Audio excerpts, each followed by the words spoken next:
Olá, senhores, olá, senhoras, professor Gabriel Menezes aqui. E a nossa aula hoje é sobre Oceania, pessoal. A nossa aula hoje é basicamente falando do que é esse continente, né, o último continente descoberto pela sociedade contemporânea, tá?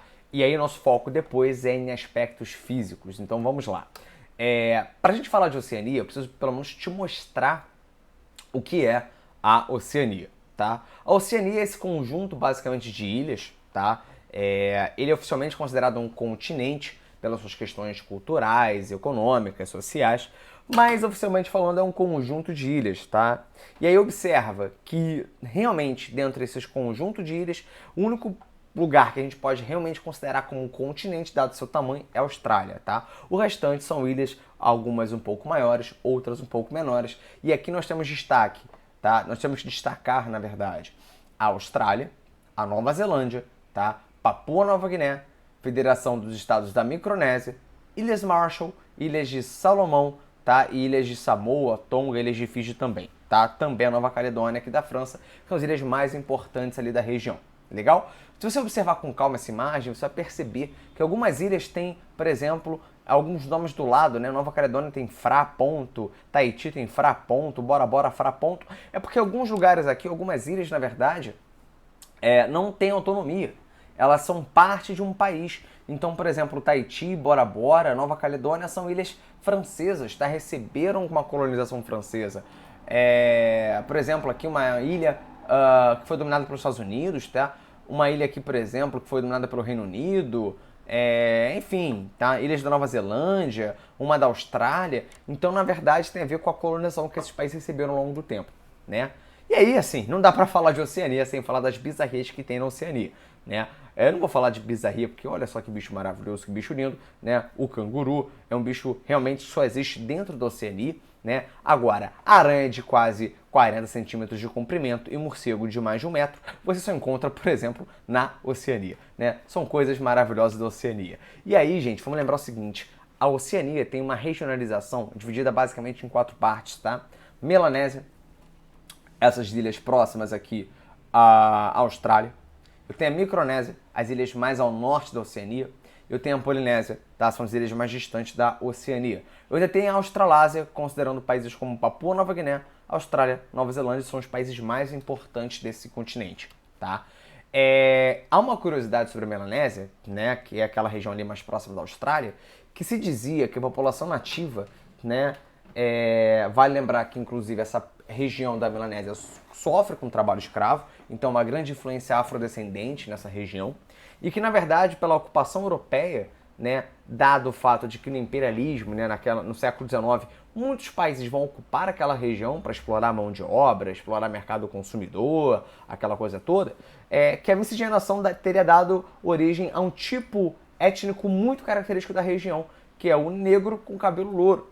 Né? Isso, não, na verdade, não é verdade. A ciência comprova que é uma evolução genética da própria região, né? Mas é uma curiosidade a se pensar, dado o histórico dessas regiões que sim sofreram ocupação durante o século XVIII, século XIX, tá? E que, claro, por isso você vai entender que algumas ilhas ali são francesas, outras são, por exemplo, americanas, tá? Inglesas e por aí vai.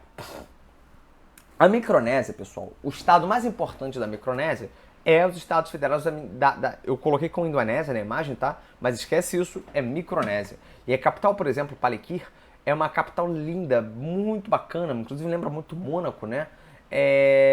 E assim, é frequentada por um turismo de altíssimo nível, né? É uma região voltada para isso, inclusive, para o turismo, para atividade externa, né? Enfim, vocês estão vendo aí iates, prédios que, embora de pequeno porte, são de altíssimo luxo, todos com varanda, todos muito bonitos, né? E é uma região que, pela paisagem exuberante, muito bonita, uma região tropical muito bacana, né? Enfim, muito bonitinha, num clima bastante equatorial. Você tem então esse predomínio aí de vegetação muito bonita, muito abundante, uma natureza muito bem conservada, tá? E por aí vai. Vale lembrar, por exemplo, pessoal, que a Micronésia ela é um país dependente dos Estados Unidos, tá? Oficialmente falando, a Micronésia é um país, embora seja um protetorado americano, ou seja, os Estados Unidos protegem a Micronésia de qualquer ataque em caso de alguma guerra, tá? Alguma situação beligerante maior mundial, tá? Então, o habitante da Micronésia ele tem uma certa liberdade de, porventura, ir embora para os Estados Unidos, tá? Porque tem alguns direitos dos Estados Unidos para essa população. Durante muito tempo, a galera saía em grande escala, tá, da Micronésia em direção ao Havaí, para depois, como passaporte, né? Como passaporte, não, perdão. Como trampolim, chegar até os Estados Unidos. Isso foi muito comum, por exemplo, no século XXI, esse movimento estava acontecendo em grande massa, né? Entretanto, nos últimos anos, através da gestão Trump, tá, isso tem sido aí evitado pelo governo americano. Tá? Esses direitos, por exemplo, a escola, a educação... claro que se a escola é a educação, né? Desculpa, gente. Mas direito à saúde, por exemplo, isso tem sido cortado pelo governo, tá? E aí hoje tem tido uma redução da população em direção a essa região ali, tá? Dos Estados Unidos, enfim, como o próprio Havaí, beleza? Tem a Polinésia. A Polinésia, pessoal, é uma região mais a leste ali, né? Se você considerar aquela imagem inicial, então se você pegar, por exemplo, a Polinésia, na verdade, ela é o máximo do que a gente chama de oeste tradicional, né? Você pegar o mapa cartesiano tradicional, se você considerar o norte como, enfim, como a gente considera, né? Norte é a Europa, América do Norte, Sul, enfim, toda aquela tradição geográfica que a gente tem, e considerando leste como China e oeste como América, então a Polinésia está no extremo oeste, mas se você considerar nessa imagem, ela é o extremo leste da Oceania, tá? Vale lembrar que essa definição está muito ligada a uma linha aqui que você está vendo, chamada Linha Internacional de Mudança de Data, ou simplesmente LID, tá? Linha Internacional de Data. Essa região, pessoal, ela é muito bonita, ilhas muito pequenas, assim, muito exuberantes. Senhor dos Anéis foi gravado lá. Algumas cenas, se não me engano, de Tomb Raider também foram gravadas lá, pelo seu cenário exuberante, né, paisagístico ali, bem feita, bem propícia, aliás, para o turismo. Mas vale lembrar que durante muito tempo, sobretudo no século XX, aquela região foi muito utilizada para explosões de bombas nucleares, inclusive da França, né? Tem uma parte dentro da Polinésia chamada de Polinésia Francesa, tá? Uma região também que é protetorado francês e que a França utilizava para fazer testes nucleares de grandíssimo porte, tá? Então algumas regiões ali ainda têm um nível de radiação muito grande em função desses testes nucleares feitos no século XX. Vale lembrar, pessoal, que essas regiões têm bastante ilhas, tá? Porque como é uma região que tem bastante vulcanismo, tem bastante encontro de placas tectônicas, a saída do magma é bastante frequente e não à toa eu tenho ali a formação de ilhas vulcânicas muito bonitas e, enfim, muito grandes, tá? Claro que para uma ilha, em função desse vulcanismo, desse tectonismo que é bastante frequente nessa região. Beleza. Vamos falar um pouco da Austrália, tá? Vamos falar de relevo da Oceania, mas quando eu falo de relevo da Oceania, eu tenho foco e ênfase aqui em Austrália, tá? Além das ilhas, que nós já tínhamos falado que são bastante vulcânicas naquela região, eu tenho ali realmente a Austrália, que é de fato o maior país ali da região, e que tem uma característica muito curiosa, né? Ou características, inclusive, muito curiosas, porque são várias, tá? A primeira delas, eu quero que você entenda que o litoral é bastante repleto de planícies, tá? Então são regiões muito baixas, próximo ao nível do mar. E o interior, tradicionalmente, um pouco mais alto, tá? Eu quero que você comece a ler comigo, tá? A Austrália de leste para oeste. Então observa que na região próxima ao mar eu tenho regiões muito planas, tá? Mas quando você começa para o interior, tá? Vindo de leste para oeste, você precisa lembrar que há um conjunto de cordilheiras aqui, tá? Só uma observação, leste para oeste. E aí observa que há um conjunto de cordilheiras aqui conhecidas como cordilheiras australianas, ou melhor, como cordilheira australiana. Desculpa, gente, eu tento não fazer a aula ficar muito grande, aí dou uma acelerada, de vez em quando eu confundo uma palavra ou outra, tá? Mas vamos lá. Essa cordilheira australiana, ela serve como barreira, tá, a umidade que vem do Oceano Pacífico. Então a umidade que vem do Oceano Pacífico não ultrapassa essa barreira e favorece com que no interior do continente haja um clima mais seco. Se a gente for pegar o interior da Austrália, pessoal, é basicamente desértico, tá? Inclusive o interior é conhecido como Outback. E não à toa tem restaurante Outback por causa disso, porque boa parte da Austrália, o interiorzão seco da Austrália, é tradicionalmente mais seco, tá? E aí, como ele é muito famoso, o restaurante também tem relação com essa região da Austrália, conhecido então como Outback, né? Embora seja um restaurante americano e não australiano, né? Mas beleza. Então lembra que eu tenho um litoral plano, eu tenho um interior, tá? Com uma transição através de conjunto de montanhas. Logo depois tem uma região ainda conhecida como Planícies Centrais, uma região um pouco mais baixa, não exatamente do nível do mar, mas é um pouco mais baixa, tá? Quase nível do mar. E ali eu encontro ali uma região ainda um pouquinho mais úmida, de vez em quando tem chuva, alguns rios ali naquela região. Mas se você pegar o Planalto Ocidental, que é uma região mais alta dentro da Austrália e bastante seca, você encontra ali montes como McDowell, Musgrave, Bruce, que são realmente bem mais altos, tá? E também mais secos. Talvez você se pergunte, professor, é só porque tem a cordilheira australiana que, portanto, há seca na Austrália? Não. Na verdade, boa parte da seca na Austrália está muito ligado a uma questão de latitude, tá?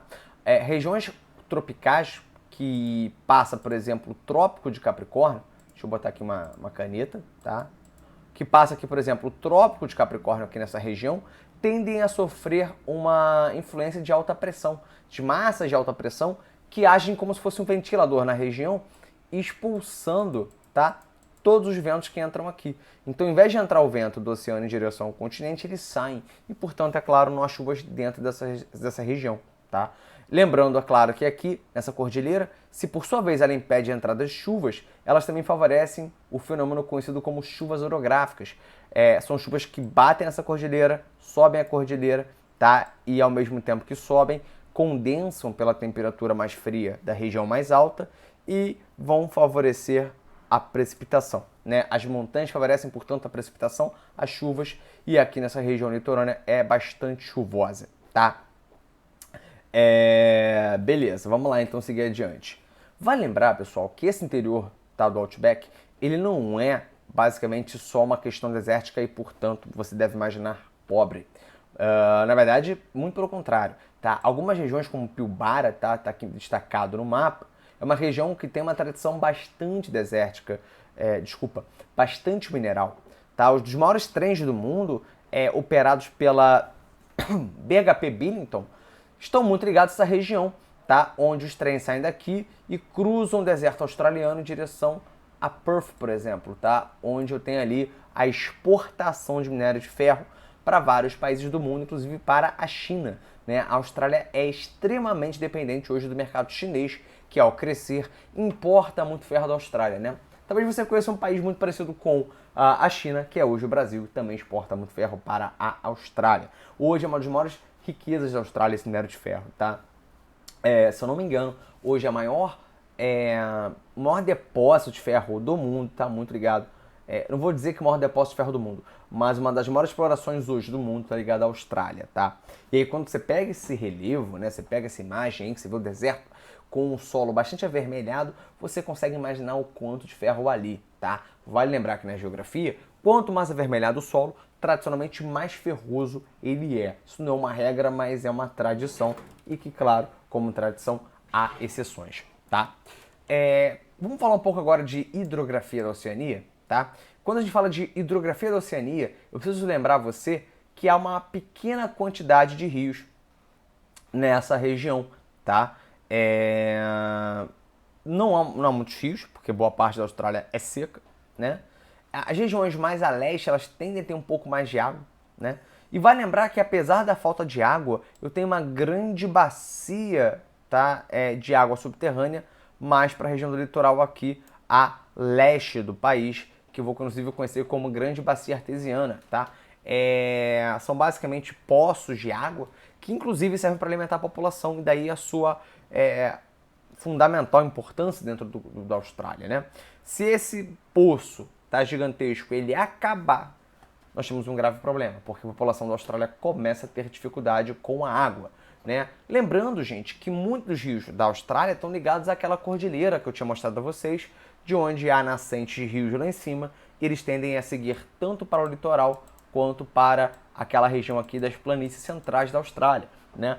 São rios geralmente endorreicos, tá? São rios que eles não chegam geralmente ao mar, porque eles secam até chegar ao mar, e muitos dos rios geralmente, inclusive, vão alimentar a tal da Grande Bacia Artesiana, né?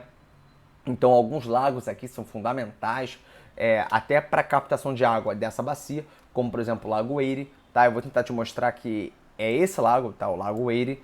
E aí, vai lembrar que esses rios aqui, que estão tracejados, são rios endorreicos, né? Que eles não chegam ali até o oceano, tá? E são rios de menores importâncias. Eu tenho também aqui, tá? Rios que geralmente estão muito associados aí a relevos mais altos, tá? Da onde os rios vão ser originados. Legal. Vale lembrar quando a gente fala de poços de água, pessoal, na verdade eu estou me referindo a aquíferos muito fortes lá, que tem muita água. E os aquíferos são basicamente regiões de água abaixo do solo, tá? Que são confinados, são águas que não têm contato com a superfície, com o ar, né? E no caso do aquífero que a gente está falando aqui, eu tenho dois tipos de aquíferos. Eu tenho o aquífero não confinado, você costuma chamá-lo de lençol freático, tá? Esse lençol freático, ele costuma ter um acesso fácil pela superfície, se você conseguir fazer uma escavação, por exemplo, tá? Nós temos o aquífero que a gente chama de lençol, essa região aqui mais superficial. Eu tenho a região chamada de aquífero não confinado, que ela está numa região bastante difícil de acesso, né? Protegido por camadas impermeáveis, né? Ainda é mais fácil acessar o aquífero não confinado, né? Tanto que o nome dele é de não confinamento, ele não está totalmente protegido. E tem o aquífero confinado mesmo, aquele aquífero bastante difícil de você ter acesso, né? Muito profundo, mas que geralmente tem bastante água caso você consiga acessá-lo, tá? É exatamente daqui onde sai a água da grande bacia artesiana, né? E para a gente começar a falar dos principais pontos aqui de clima e vegetação, eu preciso te lembrar, como nós já falamos, que a Austrália é um país ali bastante seco, em função das altas pressões do clima tropical, da linha tropical ali, né, do Trópico de Capricórnio, e também pela questão da Cordilheira Australiana, tá? Nós já tínhamos falado sobre isso, né, uma alta pressão oriunda dos ventos contralísios dos Trópicos de Capricórnio, tá? Não precisa saber o que é contralísio não, tá, pessoal? Mas de maneira bem resumida, existem dois tipos de ventos na circulação geral da atmosfera. O primeiro vento a gente chama de ventos alísios, eles saem dos polos em direção ao Equador e costumam levar ao longo dos seus trajetos, tá? Umidade para o Equador e também temperaturas mais quentes, fazendo assim, portanto, com que o Equador sempre chova. Quando esse vento sai do Equador e volta para os polos, eles voltam com uma certa seca, porque toda a umidade que ele levou para o Equador já precipitou ali, né? Já ficou ali. Então, quando ele volta seco. E quando ele volta do Equador, é como se ele subisse e descesse, tá, em direção ao Trópico de Capricórnio, né? Levando um vento quente, porém seco. E isso, né, esse vento chamado então de contralísio, vai fazer com que essa região do Trópico de Capricórnio seja bastante seca, tá? Não precisa gravar isso, estou só te falando uma informação que no ensino médio você vai ver com mais calma e mais carinho, tá? E, portanto, torna uma região dispersora de ventos, tá? Como se fosse um grande ventilador. No extremo norte do país, no extremo sul, tá? Onde você encontra um clima tropical mais tranquilo e temperado, tá? Mediterrâneo. Então, por exemplo, essa região aqui você encontra chuva, né? Um clima aí mais até próximo ao equatorial, né? Nessa região aqui tropical você encontra também, numa região aqui também chamada de subtropical, você também encontra mais chuvas, tá? Subtropical porque está bastante abaixo do trópico, tá? Então daí subtropical. E nesses climas há, portanto, mais chuvas, tá? E ali é claro, pessoal, que se há mais chuvas e há mais rios e há mais umidade, a população costuma se concentrar mais naquela região. Muito difícil você encontrar, tá, a população morando mais para o interior, porque o interior é mais desértico, tá? E aí é claro, como há uma variação de climas, também há uma variação de vegetações, onde você encontra vegetação, por exemplo, bem parecida com a Mata Atlântica, tá? Savanas, lembra lá do Rei Leão, aquela região que não é um deserto, mas ela é um pouco mais seca, né? Também tem desertos, e vamos lembrar que entre a vegetação tropical, tipo Mata Atlântica e deserto, eu tenho meio termo aqui entre os dois, que é a savana, né? Vegetação temperada, de climas mais frios, né? Então, por exemplo, pinheiros ali você encontra bastante. Vegetação mais rasteira, como garrigues e maquis, enfim, você encontra ali uma vegetação bastante variada, tá? Não precisa lembrar de cada tipo de vegetação, não, mas eu quero que você saiba que a diversidade de climas da Austrália também vai gerar uma diversidade de vegetações, legal? Essa imagem ela mostra muito bem os tipos de climas dentro da Austrália. Então, olha só, lá em cima, clima tropical, beleza? é esse verde aí, na verdade, mais escuro. O verde mais claro é o clima que a gente vai conhecer como clima subtropical, né? É um clima um pouco mais frio, com inverno mais frios ali e verões quentes, tá? Lá embaixo você encontra o clima temperado. Esse mapa ele dá uma definição de clima que eu particularmente tenho minhas discordâncias, tá? Eu diria que o subtropical, na real, ele está exatamente lá embaixo. Mas, em todo caso, não tem problema, podemos utilizar esse mapa aqui como definição. Ele coloca lá embaixo o clima como temperado. Qual o diferencial entre subtropical e temperado? O subtropical, pessoal, é um clima que, apesar de mais frio, ainda parece um pouco tropical e tem estações bem definidas. O clima, o temperado, ele realmente é frio, né? Então o inverno é bastante frio, chega a nevar, aquela coisa toda, e o verão não costuma ultrapassar temperaturas de 30 graus. E a população geralmente se concentra nesse tipo de clima. Porque, e a gente vai ver isso nas próximas aulas, como a ocupação da Austrália foi uma ocupação basicamente inglesa, né? A população tendeu a se concentrar em regiões que eram mais frias, próximo ao clima que eles já conheciam, tá?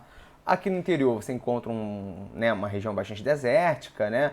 Essa região aqui, que eu não sei que cor é essa, sei lá se é bege, se é um amarelo bem clarinho, tá? A gente vai considerar como as savanas, tá? Um clima ali semiárido, é uma transição entre mata e deserto. E aqui também se encontra aí uma vegetação, ou melhor, um clima subtropical, tá? Porque afinal de contas tá lá mais pro sul do país, tá?